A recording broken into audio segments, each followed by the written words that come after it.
So this is the ongoing F6 build.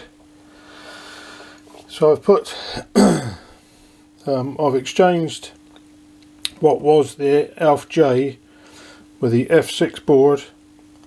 It's been running for about 2 hours now on the bench, and we've got a temperature of 51 degrees, 50 degrees on the devices, and on the heatsink we've got 50 degrees, so it's sucking it away nicely. That one's 57, 55. I have an issue with this as much as this device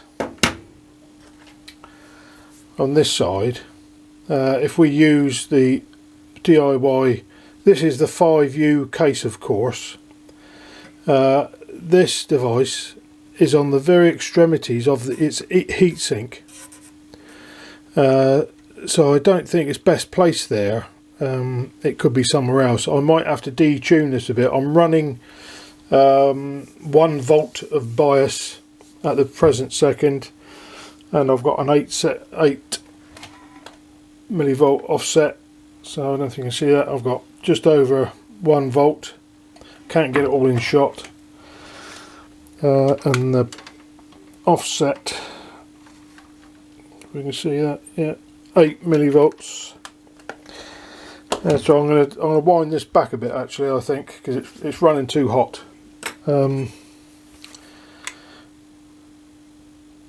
Or maybe not. I might let it go for a bit. 50 degrees. They do say if the heatsink's hit 55. See, that one's 57 there. We've got to readjust. So I might wind this back a bit, and I think this problem here is this proximity of the MOSFET to the edge of the heatsink, which you can see the edge of the heatsink here. So there's not much of a, if you like, wick for the heat to get away. Now I know these are close coupled, but maybe this is not the best.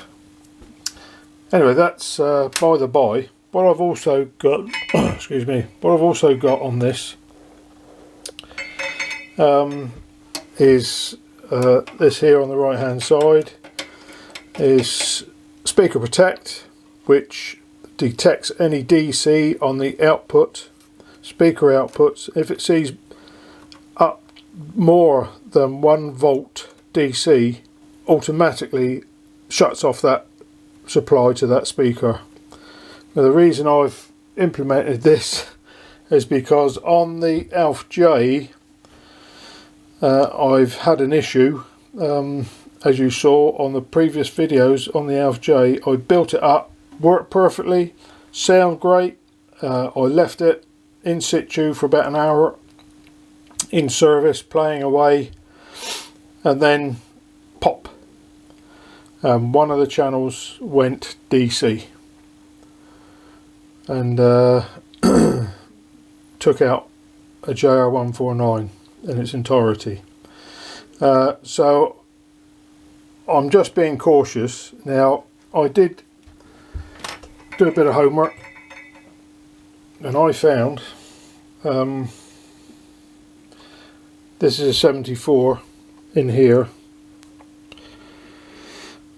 So focus. This is out of the Alpha J, nothing to do with this F6. And this 74 is now a resistor instead of a JFET, which is odd. I don't know why. I replaced this. I replaced the pair actually in the Alpha J, and it's now working perfectly, and has been, or was, for about 3 days before I moved on to this F6. So there's a. I've got no idea why this one went pop. But it did. Very strange. Let me just spin it round just in case. I've tried this in no, it's a resistor. I've tried it with my DCA 55, the peak tester says exactly the same. So it says it's a resistor, or defective device actually. So in the process of detecting the problem, or fault finding if you like, on every single device I took out of the FJ and checked, they were all good.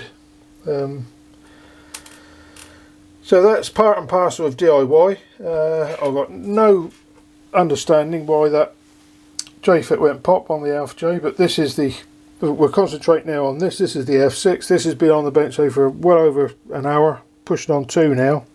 I'm going to leave this for another hour. I'm going to come back and check the temperatures. If it needs throttling back,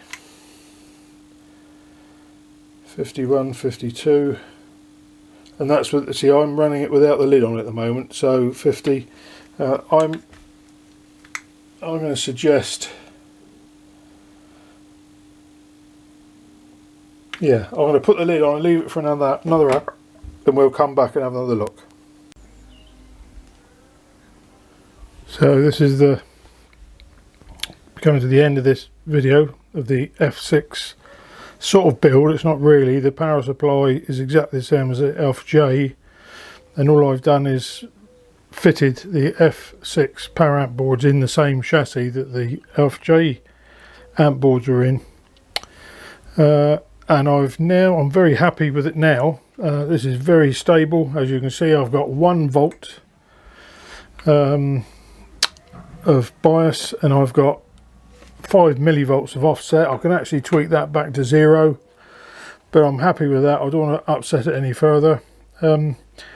Both channels, both sides are exactly the same, thereabouts, not a lot in it, but well under 10 millivolts is what I always go for. Under 10 millivolts is very good anyway.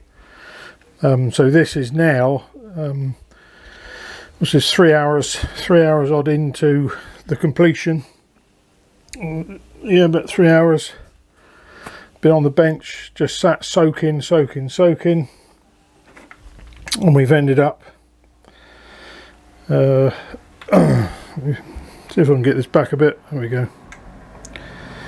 And we've got about 45, I think it is, 45 on the heat sinks, and that's today. It's quite a cool day, so we've got a 20-degree ambient temperature. So I'm happy with that. If you imagine the summer, if it was up around 25, 26, 27, these heat sinks would be 50 odd degrees. So I'm well happy with that, well pleased with it. One of the simplest builds, really. The only tricky bit is setting up the bias and offset. There's a bit of a balancing act between the two as you wind up the bias, the offset, and vice versa. So there's a bit of a balancing act, and the lag. The only other thing you've got to bear in mind is there's a lot of lag in the adjustments. You have to slight movement, wait for this to catch up. But it becomes apparent after a very short period. I would set this bias up on the F6 at 500 and leave it for an hour. Come back at an hour. Go to about 750, adjust your offset to 0, and balance and act until you get to 1 volt. And this is a 5U case. You can't do that in a 5U case, so I'm led to believe. In the 4U, designed specifically for the F6, it's around about the 800 millivolts of offset you can gain to give you the 50 degrees, 55 degrees at the heatsink. And what I'm going to do now, I'm going to take this down, put it in my main system, and all this is going to do is drive a pair of full range speakers in my trio setup, and the bass speakers are going to be driven by another amplifier. But the preamp is a pass new tube. The active crossover is the LX Mini crossover adapted for my speakers, using the software that Mr. Pass kindly let everybody use. I tweaked it for it to suit, and it works very, very well. So it'd be very interesting to see how this works in that application. At present, I'm using something else, but we'll talk about that later. See you soon. So here it is in the system, playing nicely. I've got to say, it's a beautiful sounding amplifier, this, and as I mentioned, it's just driving these tang bands. This is just a copy. They're an open baffle speaker, copy of the Pure Audio Project that I knocked up some time ago, some years ago now, and the whole thing's being driven by an active crossover, the LX Mini, and inside this cheap and cheerful case is a new tube. Tell my God,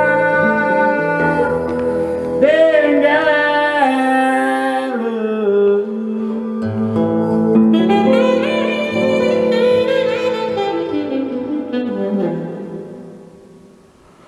So this is Laverda. Thanks for watching. Please make any comments.